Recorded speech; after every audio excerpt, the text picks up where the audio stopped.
You can be smart and still do stupid things. My friend Joe Siegel is a Florida real estate attorney I've worked alongside for over a decade. He told me a story recently that I haven't been able to stop thinking about.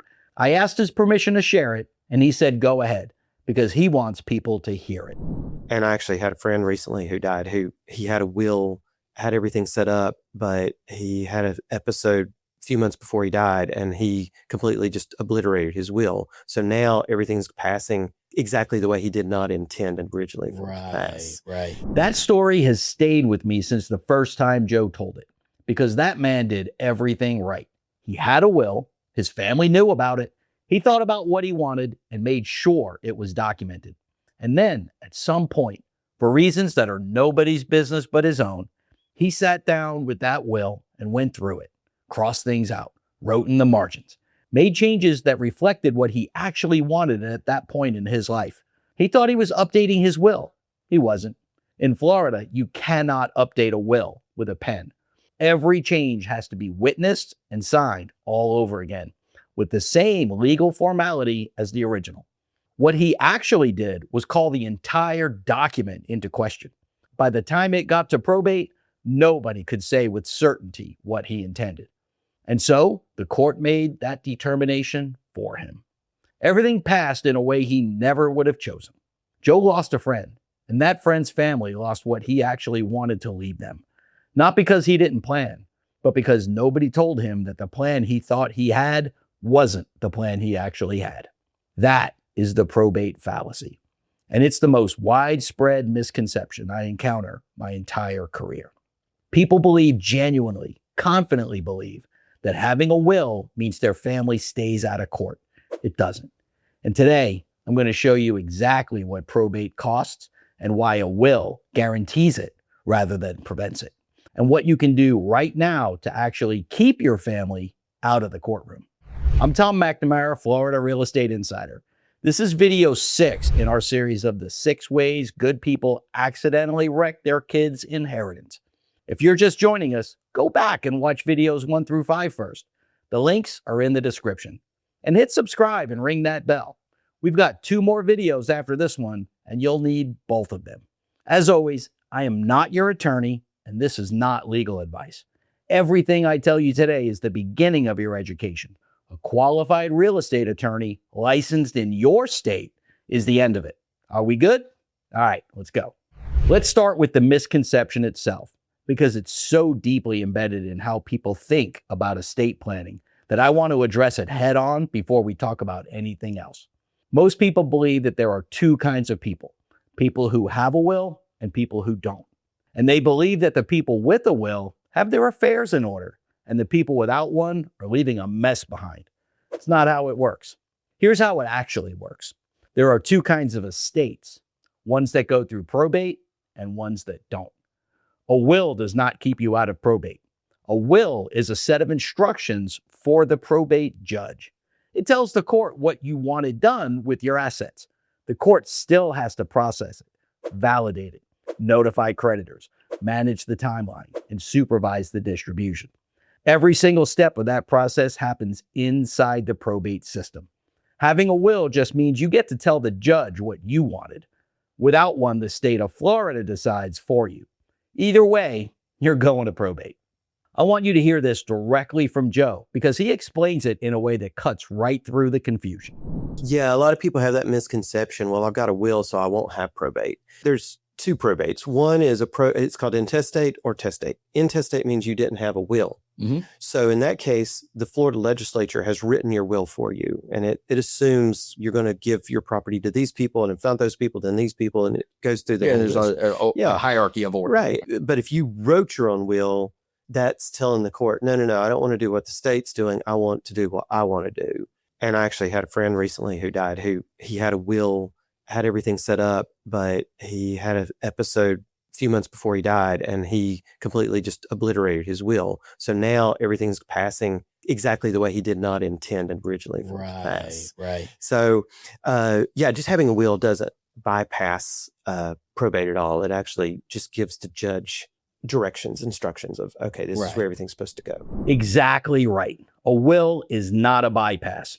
It is a roadmap for the process you're still going to go through. And now let me tell you what that process costs in Florida, because this is where it gets real. Now stick with me for the next 2 minutes because I'm going to show you exactly what probate costs in Florida, not estimates, the actual numbers the law requires attorneys to collect. And I promise you, if you own a home in this state, these numbers are going to change how you think about your current plan. Florida has a statutory fee schedule for probate attorneys. It's not a negotiation. This is not what a particular attorney decides to charge. This is what the law says they are entitled to collect based on the value of the estate. And it applies whether the process takes 3 months or 3 years. On an estate with a gross value of $500,000, and in Florida's current market, that's not a large estate. That's a modest single-family home. The statutory attorney fee starts at $15,000. That's before court costs, before filing fees, before anything extra. Think about it this way. That $15,000 is roughly what most Florida families spend on a full year of in-state college tuition for one of their kids. Except this doesn't get your kid an education. It gets your family permission to receive what was already theirs. And you don't get to negotiate that price. And that statutory fee doesn't cover everything. If there's a creditor making a claim, a family dispute, or a title problem that needs to be sorted out, and any of one of those things is pretty common, that work gets billed on top. The meter just keeps on running. All in, Florida probate typically consumes between 3% and 7% of the gross estate value. On a $500,000 home, that's $15,000 to $35,000. On a $750,000 home, which is increasingly common in Florida's coastal markets, you're looking at $22,500 to $52,500. And that's assuming everything goes smoothly. No disputes, no creditor complications, no title issues, no siblings who disagree about anything. Now, add the time. Florida probate on a straightforward estate takes a minimum of 6 months. On a more complex estate or in a county with a backlog court system, several Florida counties are significantly backlogged right now. You're looking at 12 to 18 months, sometimes longer. During that entire time, the property is frozen. It cannot be sold. It cannot be refinanced. If there's a mortgage, it still has to be paid. If there's property taxes, insurance, utilities, maintenance, all of that continues out of someone's pocket while the house sits in a legal holding pattern. I've watched families pay $2,000 a month in carry costs for 14 months while a house sat in probate. That's $28,000 in carry cost alone. Add 20 grand in statutory attorney fees and court costs. Add the below market value sale price they'll accept because they were exhausted and just wanted it to be over. That family walked away with a fraction of what their parents intended to leave them. Not because the parent didn't care, because nobody put the right structure in place.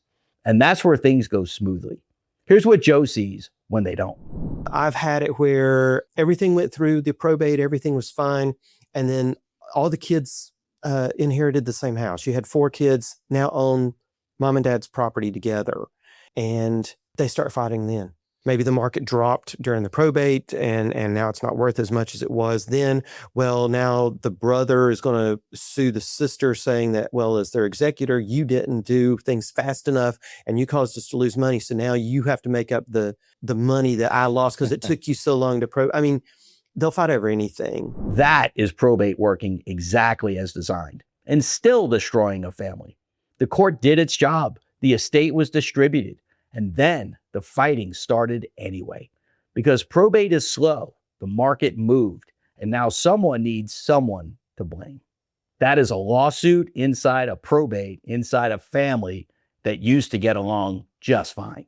And here's one more thing about Florida probate that most people don't realize. It's public record. Every asset, every beneficiary, every dollar. Anyone can look it up. For Florida retiree population, for people that have spent their lives building something quietly and carefully, that's a significant concern. A trust fixes that. A trust is private. Nobody sees it but the people you choose. And if you've recently moved to Florida from another state, pay particular attention here. Florida's probate fee structure is set by statute, which means it's non-negotiable and it's higher than what you may have been experiencing in other states. Whatever assumptions you brought with you about how administration works, check them against Florida law before you need them to be right. Now, let me tell you something that makes this even harder to swallow. All of that, every dollar of it, every month of it was optional. Probate was not inevitable. It's the default. It's what happens when you don't put structure in place that bypasses it. And there are two tools in Florida that do exactly that. We've talked about both of them throughout this series, and I want to bring them together here. The first is the Ladybird deed. We've covered this in depth in video 3. The short version, a Ladybird deed transfers your property directly to your named beneficiary at the moment of your death. No probate, no court, no waiting. The property moves automatically, and the beneficiary gets the stepped up basis, which means their tax bill on a future sale could be zero. You retain complete control of the property during your lifetime. You can sell it, mortgage it, or change your mind entirely without asking anyone's permission. For a single property with a clear beneficiary situation, a Ladybird deed is often all you need. It's clean, inexpensive, and keeps the courthouse completely out of the picture. I had a client a while back who had 3 rental properties, a condo on the coast, and 4 kids who did not all see eye to eye. She came to me thinking a Ladybird deed would solve everything. And for one of her properties, it was exactly right. But for the other 3, with the complexity of what she had and who was going to get what, a trust was the only tool that actually matched her situation. One afternoon with an attorney and the plan that fit. The second tool is a revocable living trust. This is the right answer when your situation is more complex. Multiple properties, multiple beneficiaries, assets beyond real estate, or a family dynamic that requires more detailed instructions than a deed can provide. Here's how a trust works differently. You create the trust during your lifetime and transfer your assets into it. From that point on, the trust owns the assets, not you personally. When you pass, there is no probate because you personally own nothing. The trust simply continues, managed by the successor trustee you named and distributed according to the instructions you wrote. No court, no judge, no public record, no statutory attorney fees. A trust also does something a Ladybird deed cannot. It can manage assets for a beneficiary over time rather than transferring everything immediately. If you have a beneficiary who is young or who struggles with money or who has creditor issues of their own, a trust can hold and distribute assets on a schedule you control. A deed transfers everything the moment you pass. A trust gives you the ability to be a little more thoughtful in how that happens. The cost difference between the two is real, but it needs to be put in context. A Ladybird deed typically costs a few $100s in attorney fees. A revocable living trust typically costs between $2,000 and $5,000 depending on complexity. Both of those numbers look very different when you put them next to $35,000 in probate costs and 14 months of carry cost on a frozen property. Your CPA needs to be in this conversation too, because the way you structure the transfer, whether through a deed or a trust, has tax implications beyond the scope of the stepped-up basis. How the trust is drafted, what it holds, and how distributions are timed can all affect what your beneficiaries ultimately pay. The attorney builds the structure. The CPA makes sure it doesn't create a surprise on the other end. Get them together, talking to each other. Now, I want to come back to Joe's friend for a moment. Joe's friend thought he was handled. The Sarasota family thought they were handled. The father who built his back deck with his own 2 hands thought he was handled. None of them were. Because handled is not a feeling. It's not a folder in a drawer. It's not a will that hasn't been reviewed in 10 years. Handled means the structure is in place.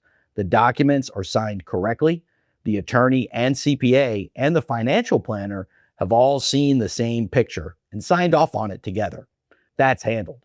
The tragedy of Joe's friend is not that he didn't plan. He did plan. He had a will. He thought about what he wanted and he wrote it down. The tragedy is that somewhere along the way, he needed information he never got. And by the time it mattered, it was too late to act on it. That is what this series is about. Not catching people who don't care, catching people who do care, who are trying, who think they have it handled, and making sure that they actually do. Here's your homework before next week. 1, Find your will if you have one. Read it. When was the last time it was updated? Does it reflect your current wishes, your current family situation, your current assets? If it hasn't been reviewed by an attorney in the last 3 to 5 years, make that appointment. 2, do not write on it. Do not cross anything out. Do not make notes in the margins. If you want to make a change, call your attorney. The options are a new will or a formal amendment called a codicil, signed and witnessed with the same formality as the original. That's it. A pen and good intentions are not a legal update. 3, ask your attorney directly, does my current plan avoid probate? Not, do I have a will? Not, is everything in order? Ask specifically, will my estate go through probate? If the answer is yes, ask what it would take to change that answer. 4, if you own Florida real estate and don't have a Ladybird deed or a trust in place, that conversation needs to happen now, not when you get around to it, not after the holidays, now. That window closes when you lose mental capacity or when you pass is the same window that makes all of these tools available to you. 5, before you walk into that attorney meeting, know what the property is actually worth, because every decision about how to structure the transfer starts with that number. Those numbers are the foundation of every conversation with your attorney, CPA, and financial advisor you're going to have. I can give you an accurate current valuation so you walk in with real data instead of guesses. The link is in the description. Next week, we're into mistake number 5, the tax reassessment blindside. Florida's Save Our Homes cap is one of the best property tax protections in the country, but it dies with you. The moment that property transfers to your heirs, the county reassesses it at full market value. I've seen tax bills go from $2,000 a year to $14,000 a year overnight. And I've seen heirs sell a house they loved because they couldn't absorb that number. That one drops next week, and you need to see it before it happens to your family. Joe's friend had a will. His family knew about it. He thought everything was handled. It wasn't. Don't let that be your story. This has been the Florida Real Estate Insider. I am still Tom McNamara. I'll see you in the next one.